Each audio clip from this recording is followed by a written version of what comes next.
ಆತ್ಮೀಯ ವೀಕ್ಷಕರಿಗೆಲ್ಲ ನಮಸ್ಕಾರಗಳು. Shri S K creations YouTube ಚಾನಲ್ಗೆ ನಿಮಗೆಲ್ಲ ಹಾರ್ದಿಕವಾದಂತಹ ಸ್ವಾಗತ. ಈಗ ಕೆಲವೊಬ್ಬರು ಒಂದೇ ರಾಶಿ ಇದ್ದರೂ ಅವರ ಗುಣ ಬೇರೆ ಬೇರೆ ಇರುತ್ತೆ. ರಾಶಿ ಅಂದರೆ ಮನಸ್ಥಿತಿ ಅಂತ ನಾವು ತಗೊಬೋದು. ಆದರೂ ಏನಂತಂದರೆ ಗುಣ ಬೇರೆ ಇರುತ್ತೆ. ಇದಕ್ಕೆ ಕಾರಣ ಏನು? ಕಾರಣಗಳಿದ್ದಾವೆ. ಯಾರೆಲ್ಲ ನಮ್ಮ ಚಾನಲನ್ನು ವೀಕ್ಷಣೆ ಮಾಡ್ತಾ ಇದ್ದೀರಾ, ಸಬ್ಸ್ಕ್ರೈಬ್ ಮಾಡಿ, ಶೇರ್ ಮಾಡಿ, ನಮ್ಮನ್ನು ಬೆಂಬಲಿಸಿ.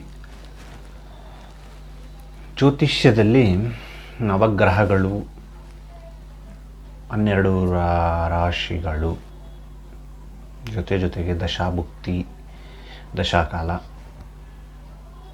ಲಗ್ನ, ಗೋಚಾರ ಅಂತ ಎಲ್ಲ ಕಂಡುಕೊಂಡ್ರು. ಇದ್ರ ಜೊತೆಗೆ ಬಹುಮುಖ್ಯವಾಗಿ ಇರುವಂಥದ್ದು ನಕ್ಷತ್ರಗಳು.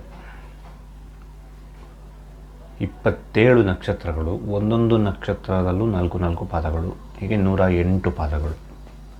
ಈ 27 ನಕ್ಷತ್ರಗಳನ್ನು 9 ಗ್ರಹಗಳಿಗೆ ಸಮವಾಗಿ ಹಂಚಿಕೆ ಮಾಡಿದ್ದಾರೆ. 3 ನಕ್ಷತ್ರಗಳು ಒಂದೊಂದು ಗ್ರಹಕ್ಕೆ.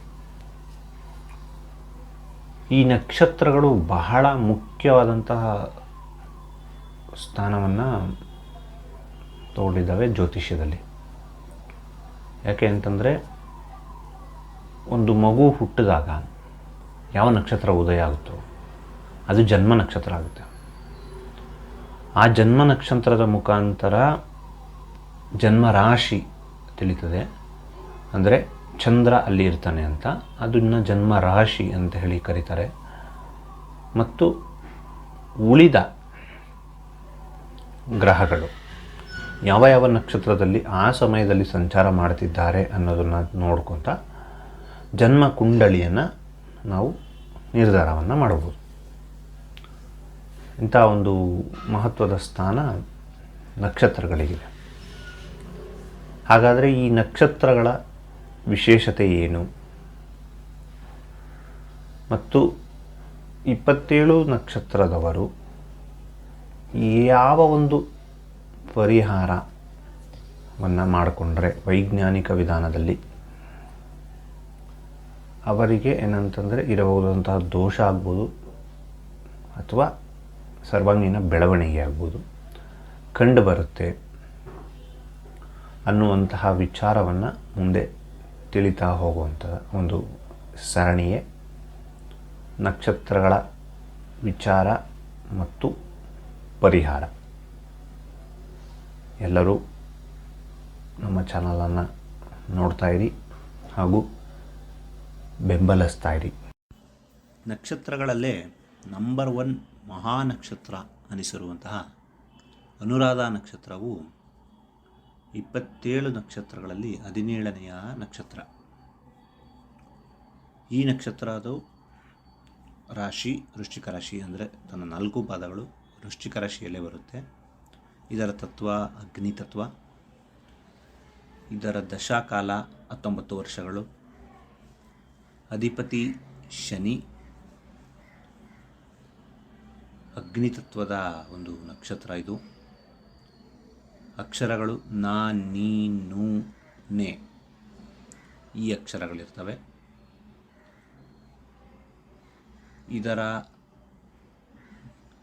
ಗಣ ದೇವ, ಗುಣ ತಮಸ್ ಮತ್ತು ಸತ್ವಗುಣ.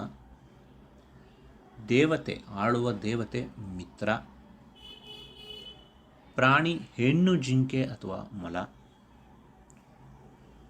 ಇದು ವೃಶ್ಚಿಕ ರಾಶಿಯ 30 ಡಿಗ್ರಿಯಲ್ಲಿ 3ನೆಯ ಡಿಗ್ರಿಯಿಂದ 16ನೆಯ ಡಿಗ್ರಿವರೆಗೆ ವ್ಯಾಪಿಸಿದೆ. ಈ ಅನುರಾಧ ನಕ್ಷತ್ರದ ಜನರು ಉತ್ತಮ ನಾಯಕರಾಗಿರ್ತಾರೆ. ಏನೇ ಕೆಲಸ ಮಾಡಲಿ ಸಂಘಟನೆ ಚೆನ್ನಾಗಿರುತ್ತೆ. ತಮ್ಮ ಕೆಲಸ ಮತ್ತು ಸಂಬಂಧವನ್ನು ಸಮತೋಲನಗೊಳಿಸೋದರಲ್ಲಿ ಬಹಳ ನಿಪುಣರು. ಅವರು ಸಹಕಾರದಲ್ಲಿ, ಸಂಬಂಧದಲ್ಲಿ ಅಥವಾ ಗುಂಪು ಕೆಲಸದಲ್ಲಿ ಯಾವುದರಲ್ಲೇ ಇರಲಿ ಬೆಸ್ಟ್. ಮತ್ತು ಇವರು ಹಂಚಿಕೊಳ್ಳೋದಕ್ಕೆ ಇಷ್ಟಪಡುವಂತಹ ಜನ. ಅನುರಾಧ ನಕ್ಷತ್ರ ಮತ್ತು ಕಳೆದ ನಕ್ಷತ್ರವಾದಂಥ ಹಿಂದಿನ ನಕ್ಷತ್ರವಾದಂಥ ವಿಶಾಖ ನಕ್ಷತ್ರಕ್ಕೆ ಎರಡಕ್ಕೂ ಒಂದೇ ಪರಿಹಾರ. ಏನು ಆ ಪರಿಹಾರ ಅಂತಂದರೆ, ಯಾವ ಒಂದು ವೃಕ್ಷ ಅಂತಂದರೆ ಕಬ್ಬಿಣದ ಮರ ಅಥವಾ ನಾಗಕೇಶ್ಕರ್. ಈ ಒಂದು ಮರಕ್ಕೆ ಹಾಲು ಅರ್ಪಿಸಿದರೆ ತುಂಬ ಅನುಕೂಲ ಆಗುತ್ತೆ. ಮತ್ತು ಸಾಧ್ಯ ಆದರೆ ಇದು ಒಂದು ವೃಕ್ಷವನ್ನು ಮನೆಯಲ್ಲಿಟ್ಟುಕೊಂಡ್ರೆ ಅವ್ರಿಗೇನಾಗುತ್ತೆ ಅಂತಂದರೆ ಸ್ವಯಂಚಾಲಿತರಾಗಿ ಜೀವನದಲ್ಲಿ ಮತ್ತು ಮನೆಯಲ್ಲಿ ಸಮೃದ್ಧಿಯನ್ನು ಕಾಣ್ತಾರೆ. ಈ ಒಂದು ಪರಿಹಾರವನ್ನು ಮಾಡಿಕೊಂಡ್ರೆ ಅವರಿಗೆ ತುಂಬ ಅನುಕೂಲ ಆಗುತ್ತೆ. ವಿಶಾಖ ನಕ್ಷತ್ರದ ಅಧಿಪತಿ ಗುರು, ಅನುರಾಧ ನಕ್ಷತ್ರದ ಅಧಿಪತಿ ಶನಿ. ವಿಶಾಖ ನಕ್ಷತ್ರದವರು ದಕ್ಷಿಣಾಮೂರ್ತಿಯನ್ನು ಆರಾಧನೆ ಮಾಡಿದ್ರೆ ಅವರಿಗೆ ಅನುಕೂಲ ಹೆಚ್ಚು. ಅನುರಾಧ ನಕ್ಷತ್ರದವರಿಗೆ ಶನಿ ಅಧಿಪತಿ ಆಗಿರೋದರಿಂದ ಕಾಲಭೈರವ ಮತ್ತು ಪ್ರತ್ಯಂಗಿರ ದೇವಿಯನ್ನು ಆರಾಧನೆ ಮಾಡೋದರಿಂದ ನಕ್ಷತ್ರದಲ್ಲಿರಬಹುದಂತಹ ದೋಷ ನಲಿಫೈ ಆಗಿ ನಿಮಗೆ ಉತ್ತಮ ಫಲಗಳು ಲಭಿಸುವ ಸಾಧ್ಯತೆ ಬಹಳ ದಟ್ಟವಾಗಿರುತ್ತೆ ಅಂತ ಹೇಳ್ತಾ ಈ ಒಂದು ವಿಡಿಯೋವನ್ನು ಮುಗಿಸ್ತಾ ಇದ್ದೀನಿ. ನಮಸ್ಕಾರಗಳು.